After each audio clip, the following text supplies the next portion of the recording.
हे हनुमान जी, आपकी कृपा का ही प्रभाव है कि जो आपके शरण में है वह कभी भी किसी भी प्रकार के भय से भयभीत नहीं होता। चाहे वह स्थान कोई जंगल हो या उपवन हो, चाहे घर हो अथवा कोई पर्वत हो। जय श्री राम, जय हनुमान दादा के भक्तों। मेरा नाम विश्वजीत है। मेरे और आप सभी के इस चैनल हनुमान दादा की भक्ति की शक्ति में आप सभी का स्वागत करता हूं।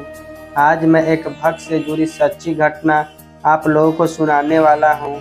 आज हम जानेंगे कैसे इस घोर कलयुग में भी श्री हनुमान चालीसा में इतनी शक्ति है जिसका आप अनुमान भी नहीं लगा सकते हैं।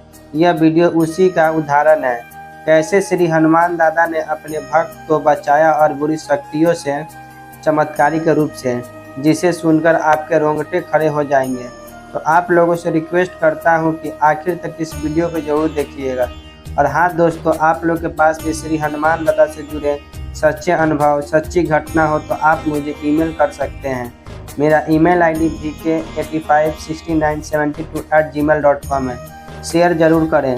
तो आइए जानते हैं क्या हुआ था इस भक्त के साथ। जय सीताराम, जय हनुमान। मेरा नाम अमन है और मैं यूरोप में रहता हूँ। यह बात कुछ समय पहले की है। तब मैं चंडीगढ़ में रहता था। मेरा हर सुबह एक रूटीन बन गया था कि नहा धोवा के स्वच्छ होकर सबसे पहले श्री हनुमान चालीसा पढ़ता था। उसके बाद ही मैं पानी या चाय ग्रहण करता था, अन्यथा कुछ भी नहीं। हालांकि मैं शिव भक्त भी हूँ, मुझे पूजा पाठ के नियम नहीं मालूम थे और ना आज तक किसी नियम का अनुसरण किया है। फिर भी मेरा रूटीन ऐसा बन गया था कि चाहे मैं बीमार भी होता था तो हाथ मुंह धोकर सर्वप्रथम पूजा पाठ करता था। इसी के चलते कभी कभी मैं अपने कार्यस्थल पर आधा या 1 घंटा लेट भी पहुंचता था। श्री हनुमान जी की कृपा से फर्श से अर्श तक का मुकाम देखा था। मेरी दूसरी जॉब के दौरान मेरे बॉस ने मुझे थोड़ा आराम दिलाने के लिए अपने बेटे के साथ टेबल टेनिस टूर्नामेंट में हिस्सा लेने के लिए रोहतक हरियाणा भेज दिया। हम सभी सर छोटू राम सराय में ठहरे थे, क्योंकि मेरा बॉस मुझ पर काफ़ी भरोसा करता था।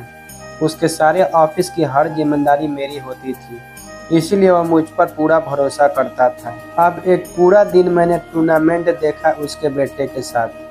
अगले दिन मैं उसके बेटे को उसके साथियों के साथ छोड़कर मैं दिल्ली गया अपने ननिहाल। दिल्ली अपने ननिहाल से वापस आते हुए रात्रि के 12 बजे के आसपास रोहतक पहुंचा। लेट होने की वजह से मुझे कोई साधन नहीं मिला सराय तक जाने के लिए। बस स्टैंड के बाहर शायद पहलवान ढाबा था।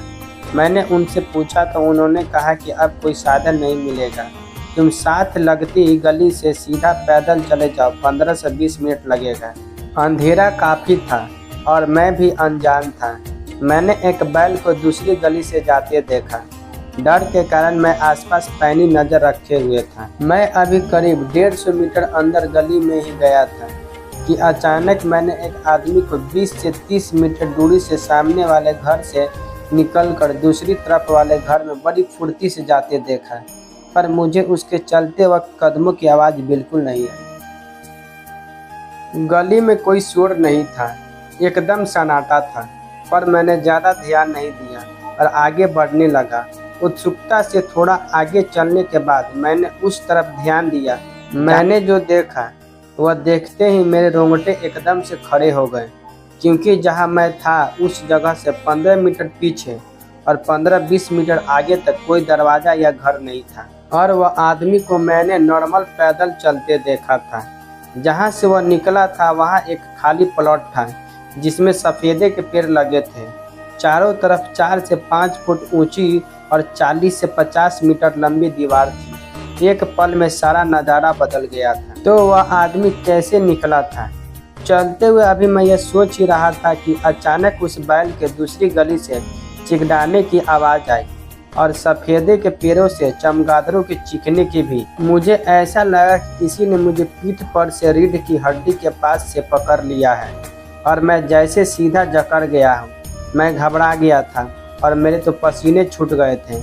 मुझे कुछ सूझ नहीं रहा था। मैं चल रहा था जकड़े हुए, पीछे मुड़कर देखने की हिम्मत नहीं थी। 2 मिनट बाद अचानक से स्वयं मेरे मुंह से श्री हनुमान चालीसा का पाठ निकलना शुरू हो गया, जो कि डर के मारे मुझे सूझ नहीं रहा था। पता नहीं कैसे अभी पाठ का पहला दुआ ही पढ़ा था कि मुझे धक्का लगा और मैं आज़ाद महसूस कर रहा था। पर मैंने श्री हनुमान चालीसा का पूरा पाठ पढ़ा जो मुझे कंठस्थ था। जैसे ही मैं उस गली से निकलकर दूसरी गली में गया, मुझे सामने से स्कूटर पर सवार 2 लोग दिखे। मैंने उनको रोका और सराय का रास्ता पूछा, जो डर के मारे मैं भूल गया। उन्होंने पूछा कि इतनी रात कहाँ से आ रहे हो। फिर मैंने उन्हें सब विस्तार से बताया। वे बोले, नसीब वाले हो कि जिंदा बचकर आ गए। यहाँ इस गली से हम रात के समय कभी नहीं निकलते। सराय पहुंचकर मुझे 101 बुखार चढ़ गया था, पर श्री हनुमान जी की कृपा से मैं सही सलामत उस गली से बचकर निकल आया। यह श्री हनुमान जी की कृपा थी कि मेरे मुख से स्वयं श्री हनुमान चालीसा निकली थी। विश्वास में और श्रद्धा में बहुत ताकत होती है।